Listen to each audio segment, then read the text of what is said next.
오늘의 주요 뉴스입니다. 전북 군산에 시간당 100mm의 비가 쏟아지는 등 충청과 전북 지역을 중심으로 기록적인 폭우가 내렸습니다.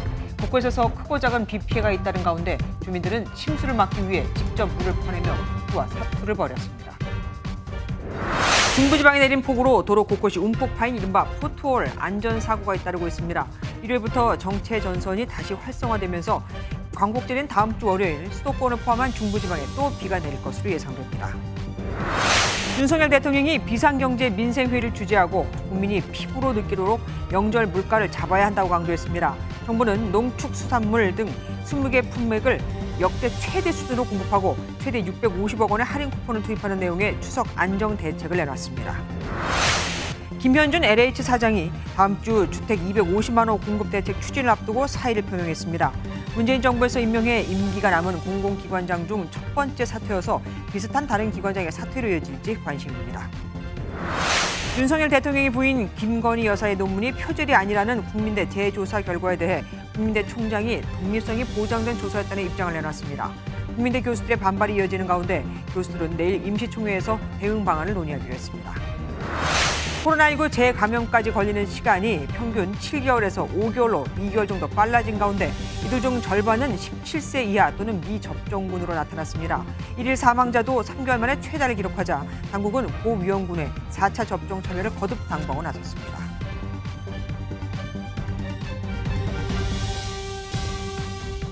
수도권을 강타했던 비구름대가 조금씩 남아해 어제는 충청권을 휩쓸더니 오늘은 전북을 물바다로 만들었습니다. 특히 시간당 100mm의 엄청난 비가 내린 군산에서 피해가 집중됐죠. 폭우는 사실 하루 이틀 얘기가 아니죠. 왜 대비를 못하는 걸까요? 예산은 늘 많이 배정하겠다고 하는데 말이죠. 잠시 후 자세히 짚어보도록 하겠습니다. 먼저 어제에 이어서 오늘도 많은 비가 내리고 있는 충청권부터 가보겠습니다. 비구름이 남쪽으로 내려갔다지만 내일까지 최대 40mm의 비가 더 내릴 수 있다고 합니다. 밤에는 짧은 시간 강하게 내리는 비도 예상이 된다고 하네요. 대전 갑천에 취재기자 나가 있습니다. 김형현 기자, 지금 상황은 어떻습니까? 많이 젖었네요. 네, 저는 대전 갑천변에 나와 있습니다. 낮 동안 세차게 내리던 비는 굵어졌다 가늘어지기를 반복하고 있습니다. 하천 수위가 보시는 것처럼 많이 올라와 있고 유속도 상당히 빠릅니다. 지금까지 내린 비의 양은 충북 제천 337, 청주 316.6, 대전 292mm 등입니다. 한때 시간당 50mm가 넘는 폭우가 쏟아진 청주 무심천은 홍수주의보가 내려졌고 괴산 목도교 인근은 홍수경보까지 발령되기도 했습니다. 비의 양이 계속 누적되면서 피해도 잇따르고 있습니다. 충북 청주의 도로와 인근 상가가 물에 잠겼고 충남 공주와 대전에서도 나무가 쓰러지거나 곳곳에서 침수 피해가 발생했습니다. 중부고속도로 서청주 인근에서는 포트홀이 발생해 지나가던 차량 20여 대의 타이어가 파손되기도 했습니다. 기상청은 비구름대가 전북으로 이동하면서 내일 오전까지 전라권에 최대 100mm 이상, 충청권에는 5에서 40mm 이상 비가 더 내릴 것으로 내다봤습니다. 특히 밤에는 짧은 시간 강한 비를 뿌리는 국지성 호우가 예상된다며 주의를 당부했습니다. 현재 충북 청주와 충남 보령, 전북 군산에는 산세태 경보가 내려져 있는데요. 비가 그치더라도 집안이 물을 많이 먹은 상태이기 때문에 대비해야 합니다. 지금까지 대전 갑천변에서 MBN 뉴스 김영현입니다. 전북 군산에선 도심 도로가 불과 15분 만에 1m가량이나 물에 잠겨버렸습니다. 시간당 100mm에 가까운 폭우에 속수무책이었던 겁니다. 주택 천장이 무너지고 상가가 침수되는 등 피해도 잇따랐습니다. 정치훈 기자입니다. 전북 군산의 한 생활용품 판매점 앞입니다. 비가 내리자 점원들이 밖에 진열된 물건을 들여놓습니다. 그런데 물이 불어나기 시작하더니 순식간에 성인 무릎 높이를 넘어섭니다. 불과 15분 만에 1m가 차올랐습니다. 점원들이 문 앞에 철판을 대고 막아보지만 침수 피해를 피하진 못했습니다. 갑자기 쏟아지니까 막 갑자기 들이쳐가지고 어떻게 손쓸 힘도 없이 이거는 뭐 어떻게 감당이 안 돼요. 이 순식간에 불어난 물에 이 지하 공간은 들어갈 수 없을 정도로 가득 물이 찼습니다. 갑자기 쏟아진 비에 주택 방 천장이 폭삭 주저앉았습니다. 80대 여성 한 명이 방 안에 있었는데 다행히 119 대원에게 무사히 구조됐습니다. 다친 일 없어요. 그 일을 다 하니까 내가 놀라가고. 오늘 군산에는 오전 한때 시간당 100mm 가까운 폭우가 쏟아지는 등 200mm가 넘는 비가 내렸습니다. 도로 50곳이 침수되고 주택과 상가 29곳이 잠기는 등 크고 작은 피해가 속출했습니다. 인근 익산과 부안, 김제 등 전북 지역에도 100mm가 넘는 비가 내렸지만 다행히 인명피해는 없었습니다. 전북 지역은 내일까지 20mm에서 70mm의 비가 더 내릴 것으로 기상청은 전망했습니다. MBN 뉴스 정춘우입니다. 어제 비가 정강이까지 왔다면 오늘은 허리까지 왔습니다. 충북 청주 주민들 얘기입니다. 바가지로 물을 퍼내고 모래주머니를 쌓아가며 밤새 뜬 눈으로 밤을 지새웠는데 이곳은 5년 전에도 침수 피해가 났던 바로 그곳입니다. 변한 게 하나도 없는 거죠. 박상호 기자가 보도합니다. 바가지와 양동이를 든 주민들이 발목까지 차오른 물을 쉴 새 없이 퍼냅니다. 골목에서부터 배수로가 있는 대로변까지 수십 명의 주민이 늘어섰습니다. 물을 퍼낸 곳에는 모래주머니를 쌓아 아파트 지하 주차장으로 물이 들어가지 못하게 막습니다. 한 남성은 대형 양수기 호스를 들고 침수된 곳을 찾아다니느라 바쁩니다.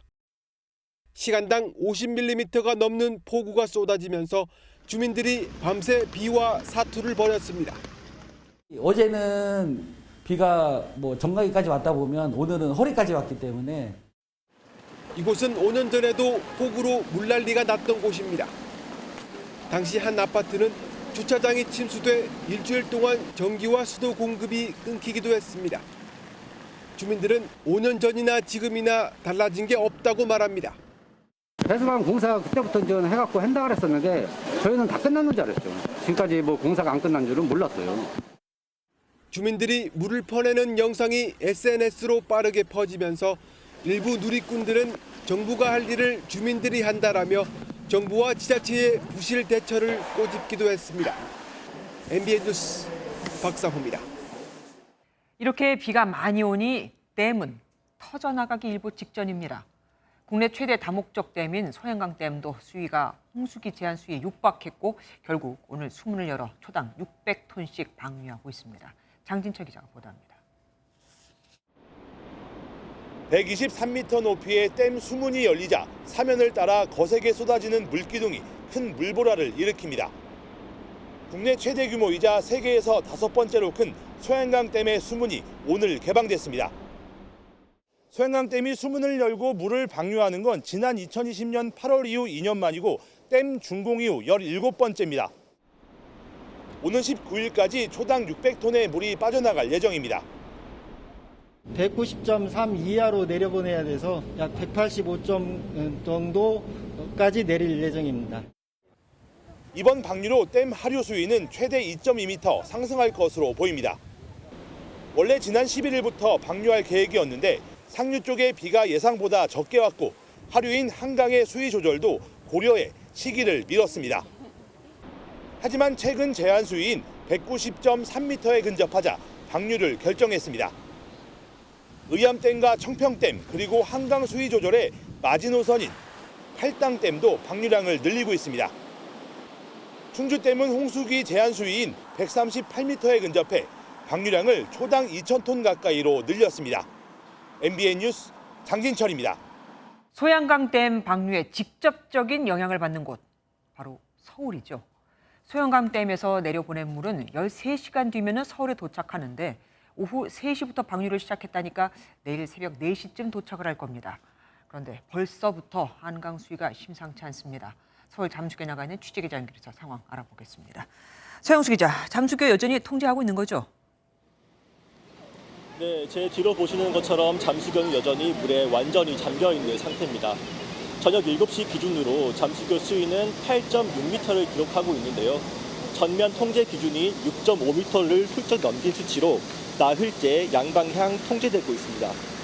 오늘 아침에는 한때 8m 밑으로 수위가 내려가기도 했지만 오후 들어 점점 오르고 있는 상황입니다.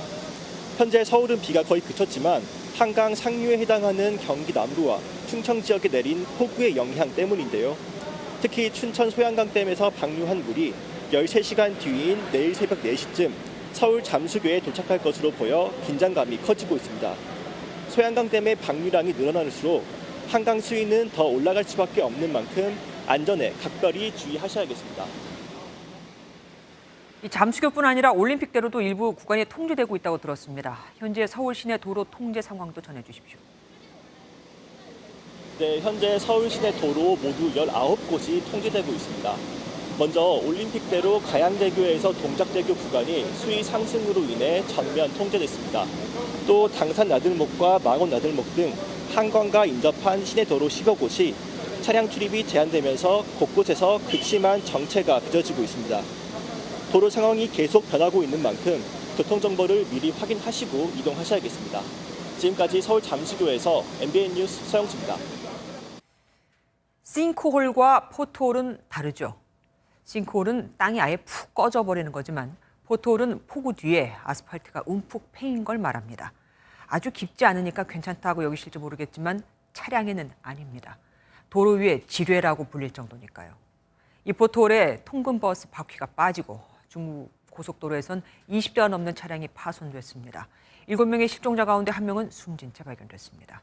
이시열 기자입니다. 빨간 버스 한 대가 도로를 달리다 멈추더니 차체가 옆으로 기울어집니다. 버스에 타고 있던 승객들이 다급히 내리고 곧 경찰과 소방이 도착해 사고 현장을 수습합니다. 장마철 도로 위 지뢰라고 불리는 포트홀에 버스가 빠지는 장면입니다.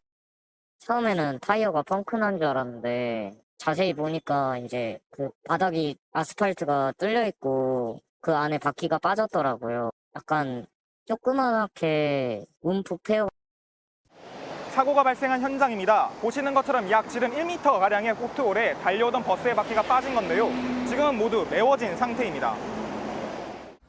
어젯밤 9시쯤에는 충북 청주 중부고속도로 하행선에서도 지름 30에서 40cm 크기의 포트홀이 발생했습니다. 이로 인해 20대가 넘는 차량의 타이어가 터졌고 차체 하부가 파손되기도 했습니다. 오전 7시 기준으로 포트홀 등 도로 파손은 1000건이 넘게 발생했습니다. 예방적 유지보수 활동을 통해서 그런 이제 잠재적인 포트홀 발생 확률을 줄이는 게 이제 좀 중요할 것 같은데 의사결정하기 상당히 어렵기 때문에 대체로 이제 사후 대처밖에 못하는 형국이죠. 사흘째 폭우에 휩쓸려간 실종자 수색에서 오후 3시 반쯤 서초의 한 빌딩에서 40대 남성이 발견되면서 남은 실종자는 7명입니다. 하지만 배수 작업이 더딘 탓에 수색 작업에 난항을 겪고 있습니다. MBN 뉴스 이시열입니다. 서울 신림동 반지하 주택에서 참변을 당한 일가족 3명은 창문에 설치된 방범창에 막혀서 탈출을 하지 못한 것으로 드러났습니다. 이웃 주민들도 밖에서 이 방범창을 뜯으려고 했지만 불가능했죠. 빈소에 시민들의 조문 행렬이 이어지고 있습니다. 김태형 기자가 다녀왔습니다.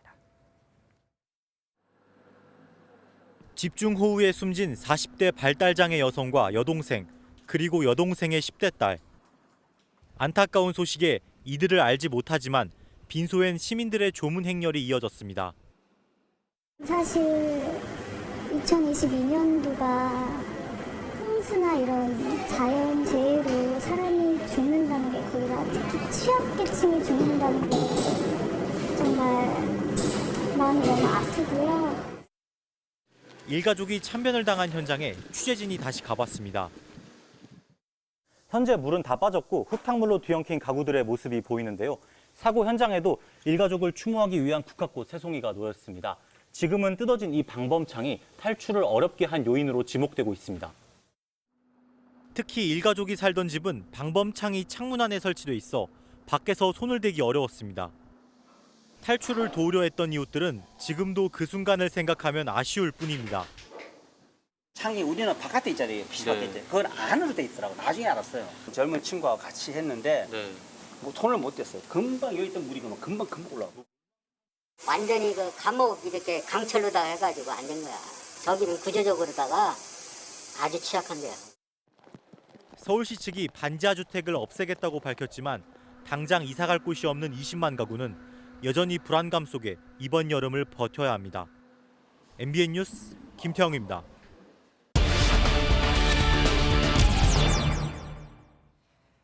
이번 폭우로 지하나 반지하에 사는 주민들은 엄청난 피해를 입었습니다. 터전이 사라지고 심지어 목숨을 잃기도 했는데 서울시가 앞으로 이런 지하 공간을 주거 용도로 쓸 수 없게 하겠다고 했죠. 하지만 문제는 돈입니다. 지하나 반지하가 좋아서 일부러 사는 사람은 별로 없을 테니까요. 강성 기자 자세히 얘기 나눠보겠습니다. 어서 오십시오. 지하와 반지하의 주민이 살 수 없게 하겠다. 이게 쉬운 일은 아니잖아요. 네, 당연히 쉬운 일은 아닙니다. 이런 정책을 발표하게 된 배경에 대해서부터 먼저 설명을 드리고 싶은데요. 네. 지난 8일부터 수도권에 내린 폭우로 많은 피해가 발생했습니다.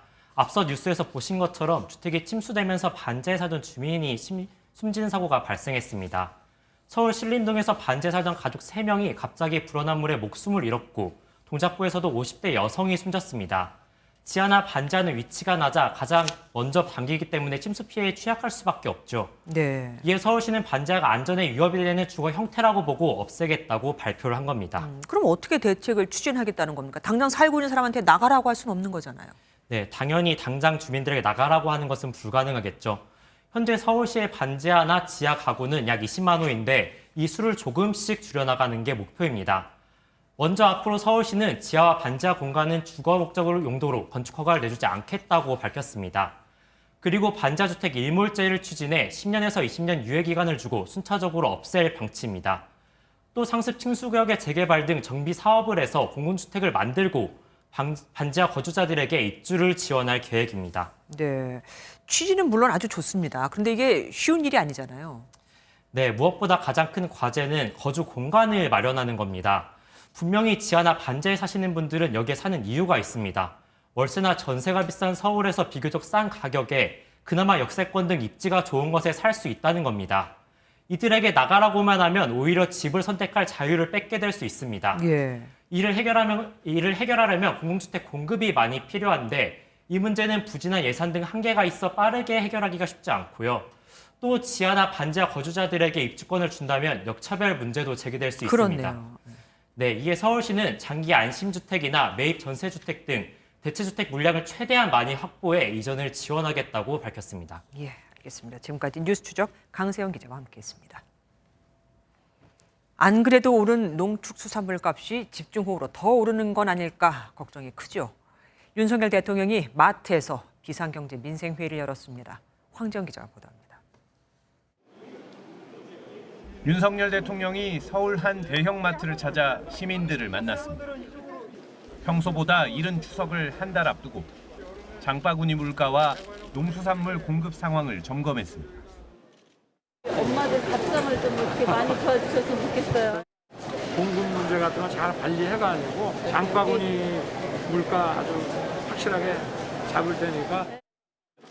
앞서 같은 곳에서 비상경제 민생회의를 연 윤 대통령은 특히 폭우로 인해 농산물값 변동이 크지 않도록 총력 대응해달라고 주문했습니다. 피부로 느낄 수 있도록 명절 장바구니 물가를 잡아야 할 것입니다. 호우 피해로 농산물 가격 불안이 발생하지 않도록 침수복구 지원, 병충해 예방에도 신속히 추진하겠습니다. 이에 발맞춰 정부는 명절 때 많이 쓰이는 배추와 무, 소고기와 명태 등 20대 품목의 양을 평상시의 1.4배, 역대 가장 많이 확보하기로 했습니다. 또 마트가 30%대 할인도 할 수 있도록 할인 쿠폰 형식의 지원금을 최대 650억 원 투입할 계획입니다. 비축 물량을 확대하고 재정을 통한 할인 쿠폰 행사 등을 통해서 가격을 최대한 안정적으로 관리하겠다 이런 측면이지. 또 지난 5년 동안 6번 실시했던 명절 연휴 전국 고속도로 통행료 면제안도 시행을 적극 검토하기로 했습니다. MBN 뉴스 황재환입니다.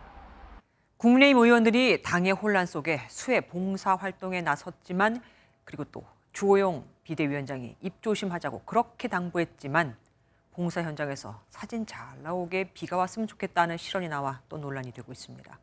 발언을 한 김성원 의원은 사려 깊지 못했다며 즉각 사과했습니다. 만 야당은 국민을 도우러 갔다가 오히려 짐이 됐다며 비판했습니다. 박장 기자입니다. 장화를 신고 수건을 둘러맨 의원들이 침수된 물류센터에서 식자재를 빼냅니다. 국민의힘 의원 43명과 350여 명의 봉사자들이 침수 피해가 집중된 서울 사당동에 모였습니다. 당권 도전 의지를 밝힌 안철수 의원과 나경원 전 의원도 동참했습니다. 주호영 비대위원장은 당내 현안에 대한 질문에는 답하지 않겠다면서 의원들에게도 봉사에만 집중해달라고 당부했습니다. 두 번 다시 준비 없는 재해가 일어나지 않도록 저희 국민의힘이 최선을 다할 거라는 장난치거나 또 농담하거나 심지어 사진 찍고 하는 이런 일도 좀 안 해주셨으면 좋겠고. 하지만 현장에선 이런 발언이 나왔습니다. 솔직히 비 좀 왔으면 좋겠어.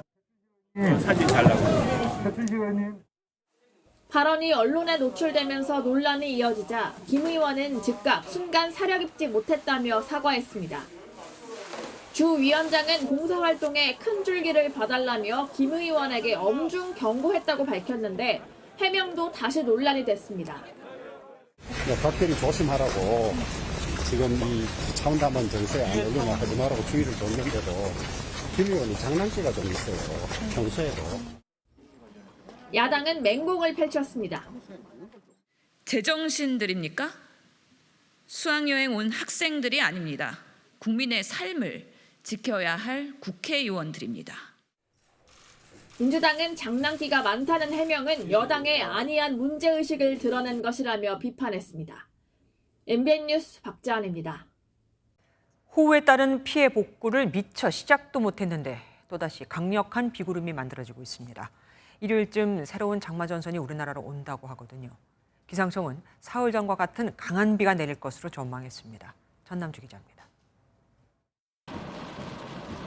지난 월요일부터 기록적인 폭우를 쏟아낸 장마전선은 내일 오전쯤 소멸될 예정입니다. 하지만 아열대성 기후로 변한 한반도에 또다시 장마전선이 만들어지고 있습니다. 일요일인 14일 중국 북부에서 활성화된 정체전선이 남하하면서 광복절인 15일부터 수도권을 포함한 중부지방에 집중적으로 비를 뿌릴 전망입니다. 제7호 태풍 무란이 남긴 수증기가 정체전선의 활성화를 돕는 역할을 할 것으로 현재까지는 분석이 되고 있습니다. 비는 다음 주 수요일 남부지방으로까지 확대될 것으로 보입니다. 관건은 정체전선상의 대기 불안정입니다. 지난 8일 폭우처럼 구름대가 좁은 지역에 두꺼운 충으로 형성될 경우 한 지역에 많은 비를 쏟아낼 수 있기 때문입니다. 기상청은 지난 8일과 비교해 비의 강도가 약하다고 볼 수만은 없다고 내다봤습니다. 기상청은 지반이 약해진 만큼 상대적으로 적은 비가 오더라도 큰 피해가 발생할 수 있다며 주의를 당부했습니다. MBN 뉴스 전남주입니다. 2013년 3월 취임하자마자 별장 성접대 논란으로 물러난 김학의 전 법무부 차관 사건 기억하십니까? 한때 몰래 출국하려던 김 전 차관을 검찰이 문서를 위조해 공항에서 잡아 문제가 되기도 했었죠. 이 사건이 9년 만에 모두 무죄로 끝났습니다. 정확히는 성접대는 공소시효가 끝나서 면소가 됐고 뇌물 혐의가 무죄로 나온 겁니다. 정태훈 기자가 보도합니다. 김학의 전 법무부 차관이 두 차례의 대법원 판단 끝에 결국 처벌을 피하게 됐습니다. 대법원은 특정범죄 가중처벌 등에 관한 법률 위반 혐의로 재판에 넘겨진 김 전 차관의 재상고심에서 무죄를 선고한 원심 판결을 확정했습니다. 김 전 차관은 2000년에서 2011년 스폰서 역할을 한 사업가 최모 씨에게 4,300만 원 상당의 금품을 수수한 혐의를 받습니다. 1심에서는 무죄 판결이 나왔지만 2심은 대가성을 인정한다며 징역 2년 6개월에 벌금 500만 원을 선고했습니다. 하지만 대법원에서 또 한 번 판결이 뒤집혔습니다. 재판부는 유죄 판결에 결정적 영향을 미친 최 씨 증언이 번복됐다며 신빙성이 없다고 보고 사건을 서울고등법원으로 돌려보냈습니다. 결국 다시 열린 2심에서도 이 부분이 인정되며 무죄가 선고됐고 이번에 대법원에서 원심을 확정한 겁니다. 한편 2019년 김 전 차관을 다시 논란의 중심에 서게 했던 1억 3천만 원 상당의 뇌물과 13차례에 걸친 성접대를 받은 혐의 등은 공소시효 만료로 지난해 면소 또는 무죄가 확정됐습니다. 이로써 지난 2013년부터 시작해 재수사까지 거쳐온 김 전 차관의 형사처벌 절차는 9년 만에 모두 마무리됐습니다. MBN 뉴스 정태웅입니다. 법무부가 공직자 범죄인 직권남용과 허위 공문서 작성 등을 부패 범죄로 재규정하겠다고 밝혔습니다. 이게 무슨 뜻이냐고요. 이대로라면 검수완박법에 따라 다음 달부터는 검찰이 부패, 경제 이 두 가지 범죄만 직접 수사할 수 있는데 이렇게 시행령을 고치면 선거와 공직자 범죄 등 사실상 6대 범죄를 모두 다 수사할 수 있거든요. 한동훈 장관의 예기치 못한 반격에 민주당은 법 개정의 취지가 무색해졌다며 즉각 반발했습니다. 오지혜 기자입니다. 검수완박법이 시행되면 검사가 직접 수사에 착수할 수 있는 범죄는 부패와 경제 범죄로 제한됩니다. 하지만 법무부는 검찰청법 개정안에 검사는 부패와 경제 범죄 등 대통령령으로 정한 중요 범죄에 한해 직접 수사할 수 있다는 문구의 허점을 파고들었습니다. 공직자 범죄 중 직권남용과 허위 공문서 작성, 선거 범죄 중 매수, 기부 행위를 모두 부패 범죄로 분류해 사실상 공직자 범죄와 선거 범죄에 대한 직접 수사가 가능해졌습니다. 여기에 무고죄, 위증죄도 검찰의 수사 개시 대상에 넣었습니다. 대통령령에서 중요 범죄의 구체적인 범위를 정하도록 위임하였다는 취지는 분명합니다. 시행령으로 법률을 무력화해 판다는 식으로 얘기하는 것은 법에도 맞지 않고 상식에도 맞지 않는 이야기입니다. 법무부는 국민 피해를 최소화하려고 기존 시행령의 미비점을 바꾼 것이라며 헌법재판소의 권한쟁의 심판 준비도 계속 이어갈 방침입니다. 검수완박 법안을 밀어붙였던 민주당은 즉각 입법 취지가 무색해졌다며 강력 반발했습니다. 대통령령으로 주요 수사의 범위를 원위치시킨다면 국회하고의 전면전을 피할 수 없을 것입니다. 법무부는 의견 수렴을 거쳐 입법 예고를 하겠다고 밝힌 가운데 정부와 야당의 공방은 한층 더 치열해질 것으로 보입니다. MBN 뉴스 오지혜입니다. 문재인 정부에서 임명한 공공기관장들 대부분이 자리를 지키고 있죠. 임기가 끝났음에도 후임자가 아직 정해지지 않았다면서 그대로 있는 사람도 있습니다. 그런데 국토교통부 산하 대형 공공기관인 LH 김현준 사장이 사의를 표명했습니다. 다른 기관장들의 거취에도 영향을 미칠지 관심이 쏠립니다. 배준우 기자입니다. 국세청장 출신으로 지난해 4월 한국토지주택공사 LH 임직원들의 땅 투기 의혹을 수습하기 위해 소방수로 투입된 김현준 사장. 직원 재산 등록 등 조직 혁신을 추진했지만 지난달 직원들의 출장 중 골프 논란으로 기강 해이 지적과 사퇴의 압박이 이어졌습니다. 합당한 문책을 통해서 LH가 정말 공기업으로서 정신 차리고 원래 그 주어진 목적을 달성하기 위해서 더 노력해야 된다고 생각합니다. 결국 김 사장은 지난주 원희룡 국토교통부 장관에게 직접 사퇴 의사를 전달한 것으로 확인됐습니다. 문재인 정부에서 임명한 공공기관장 중엔 처음으로 윤석열 정부의 250만 가구 공급 대책에 호흡을 맞출 새 적임자를 찾는 게 맞다는 게 표면적인 이유입니다. 하지만 직간접적인 사퇴 압박이 김 사장의 결정을 앞당기는데 영향을 미쳤을 거란 해석이 관가에서 나오고 있습니다.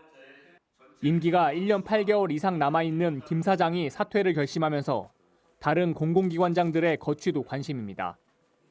앞서 문정부의 소득주도 성장을 설계한 홍장표 한국개발연구원장과 일자리 수석 비서관을 지낸 황덕순 한국노동연구원장은 지난달 자리에서 물러난 바 있습니다. 아직 한국전력공사와 강원랜드 등 공기업 36개 가운데 30곳의 기관장 임기가 1년 넘게 남은 상태로 이번 LH 사장 퇴진으로 거취 변화가 있을지 주목됩니다. MBN 뉴스 배준우입니다. 윤석열 대통령의 부인 김건희 여사의 논문 표절 논란과 관련해 임흥재 국민대 총장이 논문 재조사 과정은 전혀 문제가 없다는 입장을 내놨습니다. 국민대 교수회 측은 즉각 반발했고 내일은 교수회 임시총회도 열기로 했습니다. 김순철 기자가 보도합니다. 지난 1일 국민대는 김건희 여사의 논문 4편에 대한 재조사 결과를 발표했습니다.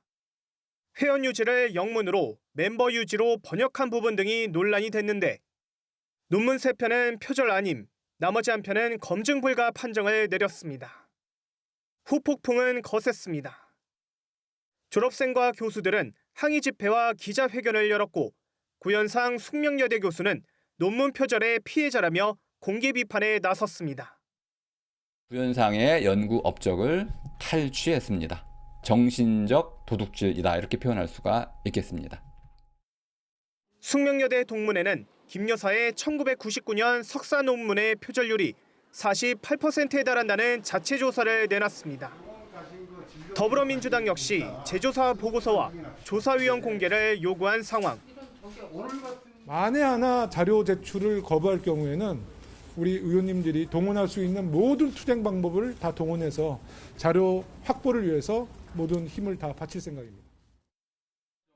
이에 이몽재 국민대 총장은 전체 교수들에게 보낸 입장문에서 재조사위의 활동은 독립성이 철저히 보장돼 문제가 없다고 밝혔습니다. 그러면서 제3자인 국가기관이나 일부 국회의원이 조사 회의록 제출 여부를 강요할 수 없다며 강력 반발했습니다. 논란이 확산하는 가운데 국민대 교수회 측은 내일 임시총회를 열고 대응 방안을 논의합니다. MBN 뉴스 김순철입니다.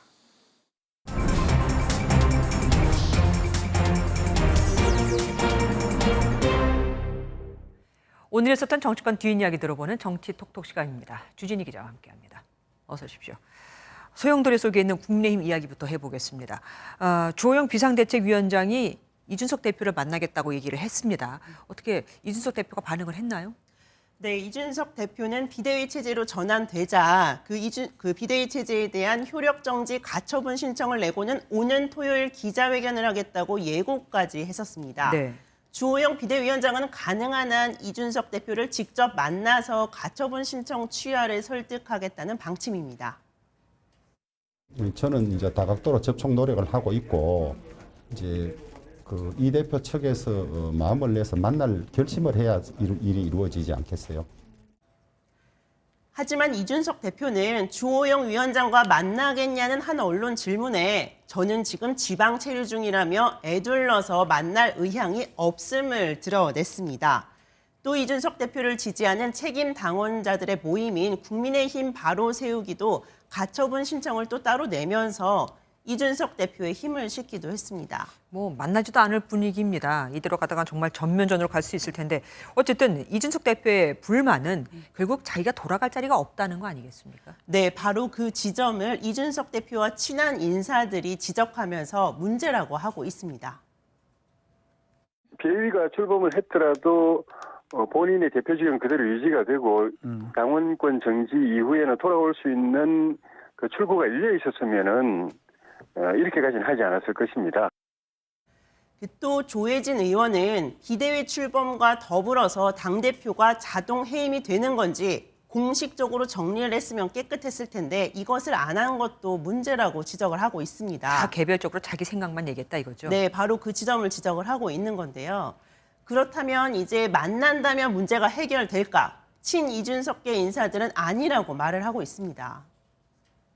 만난다고 하는 것 자체가 정치적으로 의미가 있으려면은 가처분 신청도 거두고 해야 되는데 이준석 대표가 그것까지 하지는 않을 것 같다는 게 현재로선 강대강 대치 상태가 이어질 것이란 전망입니다. 네.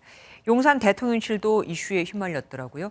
청년 대변인으로 화제가 된 박민영 대변인, 과거 행적이 또 논란이 되고 있습니다. 네, 맞습니다. 박민영 대변인이 아이디로 추정되는 사람이 내다홍, 즉 내 다음은 홍어라는 지역 비하 용어인데요. 이런 말 등 전형적인 일베 용어를 썼다는 의혹인데요. 이에 대해서 박민영 대변인은 이렇게 해명을 했습니다.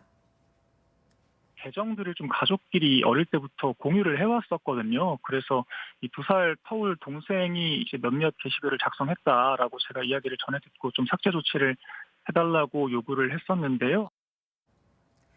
네, 결국은 그 동생이 온라인 커뮤니티에서 썼었던 거다 이렇게 해명을 한 건데 더불어민주당은 납득하기 어렵다면서 대통령실은 인사를 철회해야 한다고 요구하고 있습니다.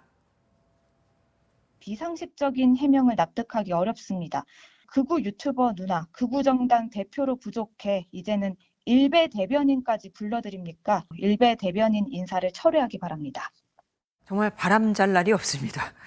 다음으로 민주당 소식도 좀 볼게요. 광복절 앞두고 일본 이슈가 또 논란되고 있습니다. 네, 맞습니다. 우리 재판부가 강제징용 피해자들을 위해서 일본 기업의 자산을 현금화해서 배상해야 한다고 판결한 적이 있습니다. 네. 일본 정부는 이에 아주 크게 반발한 바가 있죠.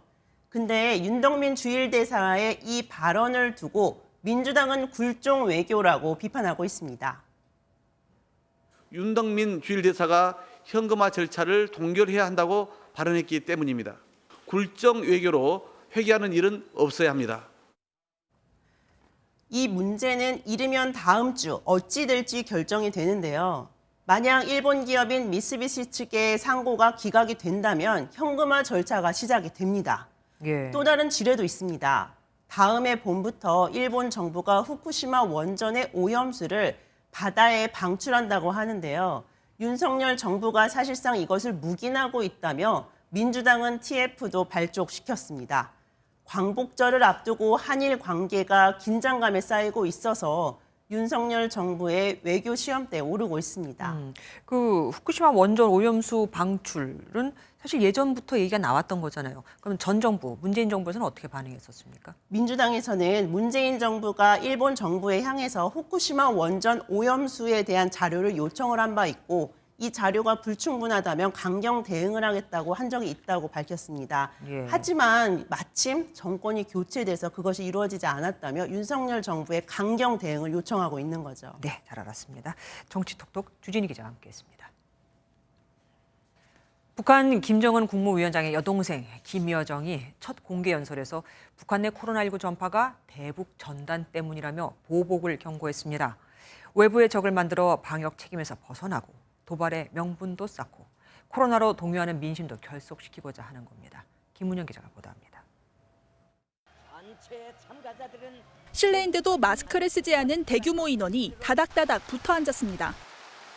북한이 전국 비상방역 총화회의를 열고 비상방역 91일 만에 코로나19 방역 전쟁의 종식과 승리를 선언했습니다. 공개 연설에 나선 김여정 노동당 부부장은 김정은 국무위원장이 코로나에 확진됐을 가능성을 시사했습니다. 거열 속에 심히 앓으시면서도 자신이 끝까지 책임져야 하는 인민들 생각으로 한순간도 자리에 누우실 수 없었던 원수님과 김 부부장은 코로나의 원인으로 남측의 대북 전단을 지목하며 강력한 보복에 나설 것이라고 위협했습니다. 만약 적들이 우리 공화국에 비루스가 유입될 수 있는 위험한 짓거리를 계속 행하는 경우 우리는 비루스는 물론 남조선 당국 것들도 박멸해버리는 것으로. 김정은 국무위원장의 여동생으로서 사실상 2인자인 김 부부장이 공식 석상에서 연설한 모습이 공개된 것은 이번이 처음입니다. 대북 전단 살포 문제에 대해 대남 경고 수위를 높이면서 핵실험 등 추가 도발에 대한 명분을 쌓기 위한 것이라는 분석이 나옵니다. 통일부는 물체 표면 잔존 바이러스를 통한 감염은 사실상 불가능한데도 억지 주장을 되풀이한다며 강한 유감을 표했고 김여정의 등장에 대통령실 고위 관계자는 김 부부장의 상대는 통일부 차관 정도로 생각한다며 김 부부장의 발언과 도발의 상관관계는 일정하지는 않았다고 밝혔습니다. 또 핵실험을 비롯한 북한의 여러 도발 가능성에 대비하고 있다고 밝혔습니다. MBN 뉴스 김문영입니다. 코로나19 확산 속도가 다시 빨라지고 있죠. 여기에 완치 후 다시 감염되는 재감염 기간이 6-7개월에서 5개월로 2달가량 짧아졌습니다. 감염으로 얻은 항체가 별로 힘을 못 쓰는 거겠죠. 특히 17세 이하 소아청소년과 미접종군이 재감염의 절반을 차지했는데 당국은 4차 접종이 중증화율을 낮춰준다며 거듭 백신 접종을 당부하고 있습니다. 조유로 기자입니다. 방역당국이 코로나19에 2번 이상 걸린 사례를 분석했더니 재감염까지 걸린 기간이 평균 6-7개월에서 7월 들어 5개월 정도로 빨라졌습니다. 전파력이 세고 항체 회피 능력이 강한 오미크론 변이들이 유행을 주도하고 있기 때문입니다. 자연 감염으로 얻은 면역으로는 재감염이나 중증화를 예방하는 효과는 제한적이기 때문에 특히 전체 재감염 사례 중 17세 이하가 49.2%, 미접종군은 49.9%로 각각 절반을 차지했습니다. 당국은 백신 접종 횟수가 증가할수록 재감염과 중증화율이 줄어든다며 4차 접종을 거듭 강조했습니다. 하지만 4차 접종률은 고작 12.5%에 그치고 있습니다. 일일 사망자는 59명으로 석 달 만에 최다를 기록했습니다. 특히 휴가철 끝나면서 조금 더 증가할 가능성이 있고 이것이 시차를 두고서는 위중증 사망자 수가 늘어날 가능성은 있습니다. 확진자가 늘면서 위중증도 급증하고 있어 일부 지역에선 병상 부족 사태가 다시 재현될 조짐도 보이고 있습니다. MBN 뉴스 조희로입니다. 이웃나라 일본의 코로나19 확산세가 무섭습니다. 1일 확진자가 처음으로 25만 명을 넘어서며 3주 연속 세계 최대치를 기록했거든요. 전 세계 주간 확진자의 21%가 다 일본에서 나왔습니다. 고정수 기자가 보도합니다. 지난달부터 일본의 코로나19 확진자 추이는 전반적으로 상승세를 나타냈습니다. 일본 공영방송 NHK 기준 1일 신규 확진자는 처음으로 25만 명을 넘어섰습니다. 지난 3일 24만 명대를 기록한 이후 일주일 만입니다. 기시다 일본 총리가 새 내각의 중점 분야로 코로나19 대책을 내세울 정도입니다. 今、新型コロナ、物価高への対応、ウクライナ情勢、台湾情勢、そして今後もですね。 일찌감치 예고된 오미크론 하이변이 BA.5 확산 탓입니다.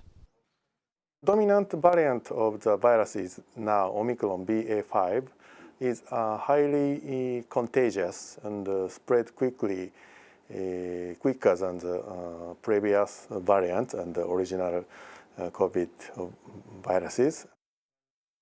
이 때문에 일본의 신규 확진자는 지난 일주일 기준 세계 최다를 기록했습니다. 같은 기간 사망자 수도 세계 네 번째였습니다. 일본 방역 전문가들은 응급이송 곤란 건수가 늘고 의료진 결근 등으로 사망자 수를 비롯한 코로나19 상황이 더 심각해질 것이라고 우려했습니다. MBN 뉴스 고정수입니다. MBN은 이번 폭우를 맞아 우리 주변의 위험한 현장을 점검해봤습니다. 가장 먼저 눈에 띄는 건 역시 산사태죠. 특히 등산로나 주변에 흙이 쌓여있는 경사로는 곳곳이 지뢰밭이 될 수 있습니다. 강재묵 기자가 돌아봤습니다. 사흘간 쏟아진 비에 물러져 버린 경사로. 나무들은 뿌리가 뽑힌 채 쓰러졌고 등산로는 제 모습을 잃었습니다. 폭우로 무너져 내린 서울 우면산 현장입니다. 올라가려 하다가 중간에 내려왔거든요. 그런데 저기 막아놔가지고 많이 파였어요. 지난 2011년 산사태로 악몽을 겪은 주민들은 불안하기만 합니다. 이거 공사 10년 전에 할 때는 100년까지도 이상 올 됐다. 비가 많이 와도 이랬는데 비가 여기서 더 며칠 계속 상배미로 온다 하면 이 돌들이 다 떠내려가지 않을까. 위태롭게 버티고 있는 건축물 뒤로 절벽이 드러났습니다. 이미 한 차례 산사태가 일어난 곳입니다. 서울의 한 고등학교 인근입니다. 보시는 것처럼 지대가 무너지면서 철조망은 뜯겨져 나가고 나무는 뿌리채 뽑힌 모습입니다. 문제는 빗물이 시간을 두고 스며들면서 앞으로 산사태 위험이 더 높아질 수 있다는 겁니다. 이미 지금 비로 인해서 흙들이 모두 젖어 있기 때문에 추가적으로 비가 더 온다면 당연히 산사태가 발생할 수 있는 확률이 더 높아지게 되고요. 또는 비가 오지 않더라도 에서는 지하수가 높아져 있고 산사태 피해를 막으려면 기상예보와 대피 명령 등을 예의주시하고 산비탈에서 갑자기 많은 물이 샘솟는 모습을 봤다면 즉시 피해야 합니다. MBN 뉴스 강재묵입니다. 사실 폭우와 침수 피해는 해마다 일어난다고 해도 과언이 아니죠. 그때마다 하수관을 넓혀서 물이 잘 빠지게 하겠다며 지자체들이 대책을 쏟아내지만 대부분이 말뿐입니다. 인천시만 해도 2011년에 2030년까지 2조 5천억 원을 투입하겠다고 했었거든요. 그런데 집행된 걸 보면 세 발의 피 수준입니다. 노승환 기자가 취재했습니다. 빗물이 허리까지 찬 도로에서 시민들이 잠긴 차를 미느라 애를 씁니다. 몇 년 전 이 도로의 하수관 용량을 늘렸는데도 여전히 침수를 막기엔 역부족이었습니다. 4년 전에 한 번 또 이런 적이 있었어요. 그 다음부터는 한 번도 그런 적이 없는데 올해 갑자기 지금 또 이래요. 인천은 다른 대도시보다 유독 하수관 용량이 작아 침수 피해가 날 때마다 인천시가 대대적인 투자를 약속했습니다. 하지만 사실상 말뿐이었습니다. 이번 폭우 때 물이 허리까지 차올랐던 인천의 한 대로입니다. 2010년 태풍 곤파스가 지나간 뒤 인천시는 최대 20년에 한 번 오는 비까지만 견딜 수 있었던 인천의 하수관을 30년에 한 번 오는 비도 견딜 수 있도록 만들겠다고 밝혔습니다. 당시 하수도 정비 계획에서 해마다 인천 전체 하수관 확장과 정비에 써야 할 돈은 1,600억 원으로 추산됐습니다. 하지만 2012년부터 지난 10년간 투입한 예산은 한 해 46억 원에서 107억 원으로 계획 대비 10%가 채 안 됐습니다. 그나마 이 돈은 낡은 하수관을 고치는 데 대부분 들어갔고 하수관을 큰 것으로 바꾸는 데에는 거의 쓰지 않았습니다. 다시 정비하는 사업을 하고 있긴 한데 현재 확장이라든지 그런 사업을 하고 있지는 않습니다. 하수관을 확장해도 숙제는 또 있습니다. 하천과 가까운 저지대는 하수관이 커져도 하천에 물이 불어 수위가 높아지면 빗물이 빠져나가지 못하기 때문입니다. 그래서 하수관 확장뿐 아니라 빗물을 모아두는 대규모 저류장과 강제로 물을 내보내는 펌프장이 절실하지만 엄두도 못 내는 상황입니다. 예산 부족을 이유로 더 짓지 않아 인천의 빗물 저류장은 단 한 곳뿐입니다. MBN 뉴스 노승환입니다. 폭우는 멈췄지만 지금 이 시간에도 국군 장병과 자원봉사자들은 이재민들의 피해 복구를 위해서 지역 곳곳에서 최선을 다하고 있습니다. 갑자기 찾아온 재난으로 막막하기만 한 이재민들을 향한 도움의 손길, 조동욱 기자가 함께했습니다. 물에 담긴 가재도구들과 쓰레기가 가득한 거리 사이로 52사단 장병들이 구슬땀을 흘립니다. 장병들이 치운 쓰레기로 트럭은 꽉 찼고 옷은 이미 땀으로 흥건합니다. 중부지방에서 내린 폭우로 곳곳에서 피해가 속출한 가운데 군인 장병들 역시 나서 복구 작업을 펼쳤습니다. 115년 만에 폭우로 모든 것을 잃고 망연자실했던 이재민들에게는 그나마 큰 위로가 됐습니다. 너무 감사하죠. 당에서 나와가지고 그거 해봐야 뭐 장병 아저씨들이 너무 고생을 하시는 거야. 뭐 어떻게 이렇게 나오셨나. 진짜 너무 고마운 일이에요. 국민들의 성금으로 마련된 텐트와 담요, 생수 등 긴급구호 물품도 피해로 막막한 이재민들에게 속속 전달됐습니다. 구호 물품들이 지금 속속 나가고 있습니다. 시군구 자치제와 협력해서 필요한 물품을 제때 전해드릴 수 있도록 최선을. 큰 재난이 있을 때마다 내일처럼 나서는 따뜻한 온정과 도움이 이재민들에게 다시 일어설 수 있는 희망으로 전해지고 있습니다. MBN 뉴스 조동욱입니다.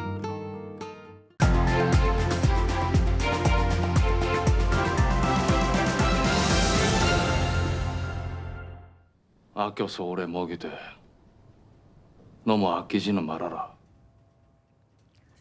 1636년 병자호란 당시 청나라 군사에 포위된 남한산성에서 보급이 끊기고 식량이 바닥난다는 보고를 받고 인조가 했다는 말입니다. 아끼라는 건지 주라는 건지 모호한 데다 아무런 결단이나 판단이 들어있지 않으니 밑에서는 어떻게 해야 할지 답답했을 겁니다. 요즘 정부를 보면 이 영화가 떠오릅니다. 아무리 출범 100일이 안 된 대통령과 정부라 해도 시행착오를 넘어서는 갈팡질팡이 계속되고 있거든요.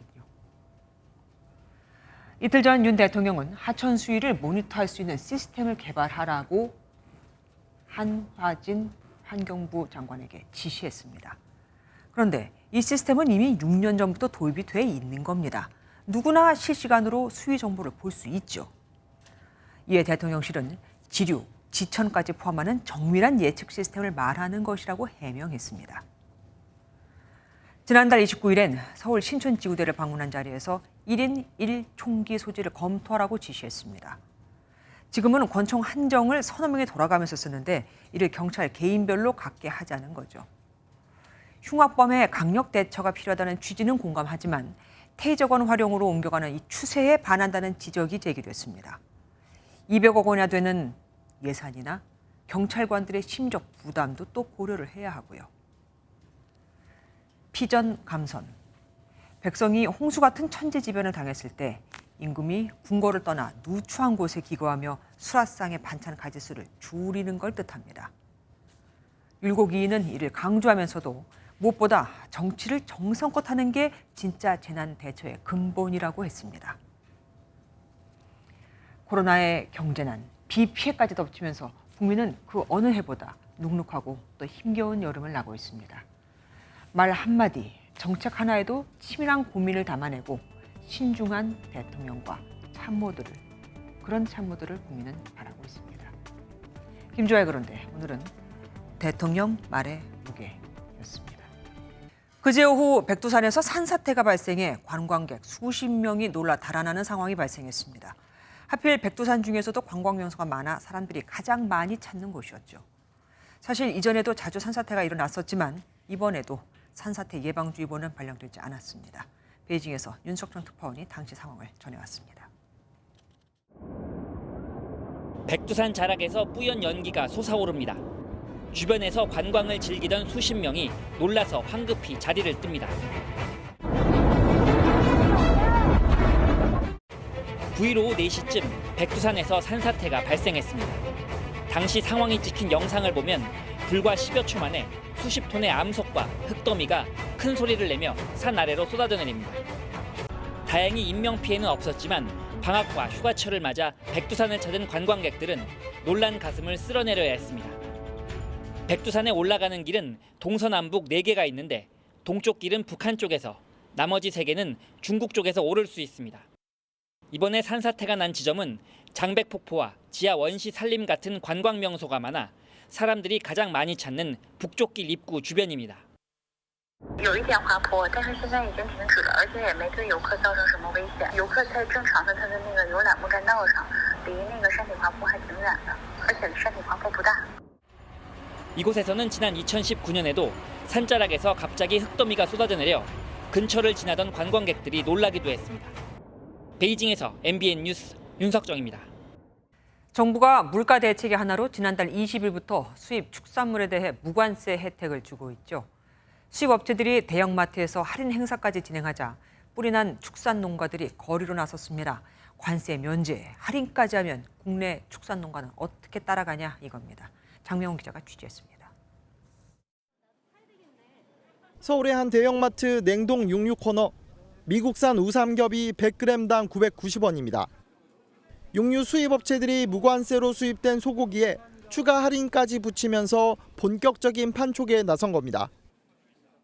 물가가 요즘 너무 비싸가지고 저희 구입하다 보면 10만 원이 금방 넘어가는데 지금 미국산 같은 경우는 가격이 저렴하기 때문에 무관세로 수입된 축산물 소비가 늘어나자 국내 축산농가 반발도 거세지고 있습니다. 전국 한우협회와 대한한돈협회 등 9개 축산단체 7,000명은 서울역 앞에서 총궐기대회를 열고 정부의 무관세 철폐를 요구했습니다. 사료 가격 등 생산 비용은 치솟는데 값싼 수입 고기로 국내산 가격은 하락하고 있어 생존이 위협받는다는 겁니다. 수입 축산물 무관세를 적용하고 법당급 물량을 들어온다면 국내산 축산물 소비 주가 가격 하락은 불보듯 뻔한 일이었습니다. 축산업계 종사자들은 수입 축산물 무관세 철회와 함께 사료값 안정화 대책 마련을 촉구했습니다. 게다가 낙농업계도 원유가 인상 문제를 놓고 공급 중단 등 초강수까지 예고하고 있어 정부와의 갈등은 깊어질 전망입니다. MBN 뉴스 장명훈입니다. 중국이 사드 갈등에 불을 지핀 지 하루 만에 슬그머니 입장을 바꿨습니다. 중국 외교부 대변인이 한국이 사드를 추가 배치하지 않겠다고 선서했다고 밝혔었는데 정작 발언록에는 선시로 표현이 변경됐거든요. 선시는 단순한 입장 표명을 말합니다. 우리 정부는 사드 기지를 정성하겠다며 안보 주권 문제라고 강조했습니다. 김지영 기자입니다. 우리 정부가 3불 1한을 정식으로 선서했다고 주장한 중국 외교부. 韩国政府正式对外做出3步1线的政策宣示，中方重视韩国政府的这一立场。 하지만 하루 뒤 중국 외교부 홈페이지에 올라온 대변인 발언록은 선서 표기를 선시로 바꿨습니다. 선서는 공식, 약속, 합의 뉘앙스가 강한 반면 선시는 단순한 입장 표명에 더 가깝습니다. 한국이 3불 1한 정책을 공식적으로 선시했다는 중국 주장은 이전 정부가 대외적으로 입장을 밝혔던 것을 지칭한 것으로 이해됩니다. 외교부 관계자는 외교 채널을 통해 중국과 필요한 소통을 하고 있다며 외교장관 회담에서 사드 문제가 한중 관계 걸림돌이 돼서는 안 된다는 공동 인식을 했다고 설명했습니다. 우리 측 반발에 중국이 한 발 물러섰단 겁니다. 정부도 사드는 북핵과 미사일로부터 국민의 안전을 지키는 자위적 방어 수단으로 안보 주권은 협의 대상이 될 수 없다고 강조했습니다. 대통령실 고위 관계자는 사드 산불 관련 전 정부에서 인수인계받은 사안이 없다며 이달 말 성주 주한미군 사드 기지가 정상화될 것이라고 밝혔습니다. MBN 뉴스 김지영입니다. 스포츠 뉴스입니다. 올해 상금을 1억 원 늘리며 판을 더욱 키운 대유위니아 MBN 여자 오픈이 내일 개막합니다. 디펜딩 챔피언 이소미가 타이틀 방어에 성공하면서 대세 박민지와 어깨를 나란히 할지 관심이 쏠리는데요. 김태일 기자가 전합니다.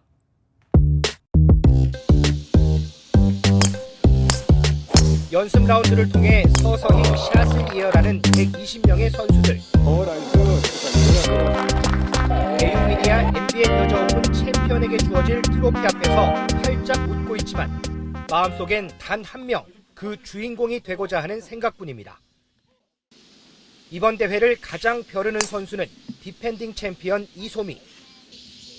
올 시즌 아직 우승 기록이 없는 이소미는 이번 대회를 통해 첫 타이틀을 가져가겠다는 각오입니다. 조금 아쉬운 부분이 있었기 때문에 이번 대회를 터닝 포인트 삼아 좀 올해 시합을 좀 잘 마무리할 수 있게끔. 최근 미국 무대를 경험한 유일한 대회 2연패 박민지는 친정과도 같은 대회에서 후반기 첫 우승에 도전합니다. 제가 감이 한번 올라오면 그 감이 오랫동안 유지가 되는 편이기 때문에 잘할 수 있다는 자신감이 있고요. 이 외에도 대상 포인트 1위 유혜란과 상금 랭킹 2위 박지영 역시 호시탐탐 챔피언의 자리를 노리고 있습니다. 특히 이번 대회는 다문화 어린이 합창단의 공연이 마련돼 3년 만에 찾아오는 갤러리들에게 볼거리를 제공하고 총 5천만 원이 적립되는 이벤트홀을 통해 사회공헌 활동에도 나섭니다. 최고 선수들의 최대 경연장 대유위니아 MBN 여자 오픈. 푸른산 몽베르의 여왕이 되기 위한 치열한 승부가 이제 펼쳐집니다. MBN 뉴스 김태일입니다. 현재 비구름대는 충청 이남 지역에 걸쳐 있습니다. 따라서 서울의 비는 모두 그쳤는데요. 앞으로 이 정체전선이 점차 남하하면서 내일 오전이면 전국의 비가 소강 상태에 접어들겠습니다. 그 사이 이번에는 호남 지역에 집중호우가 예상되는데요. 곳에 따라서는 시간당 30에서 50mm의 장대비가 쏟아지겠습니다. 예상 강수량 보시면 호우특보가 발효 중인 전북 지역을 포함한 호남 전역에 최고 100mm 이상, 그 밖에 남부 지역과 충청 지역에 5에서 40mm가 지나겠습니다. 내일 충청 이남 지역으로는 다시 낮 기온 껑충 오르면서 폭염특보가 발효될 가능성이 높습니다. 우선 내일 서울 낮 기온은 31도가 예상이 되고요. 대전은 32도로 오늘보다 7도가량 높겠습니다. 남부지방도 광주가 32도, 대구와 창원은 34도로 오늘보다 4에서 5도가량 높겠습니다. 내일부터는 달에 의한 인력이 강해지면서 해수면 높이가 높아지는 시기입니다. 만조시 침수 피해 없도록 안전사고에 각별히 유의하시기 바랍니다. 모레인 토요일 다시 전국에 비가 내리겠고요. 다음 주 초 서울을 비롯한 중부를 시작으로 비 소식이 잦겠습니다. 날씨였습니다.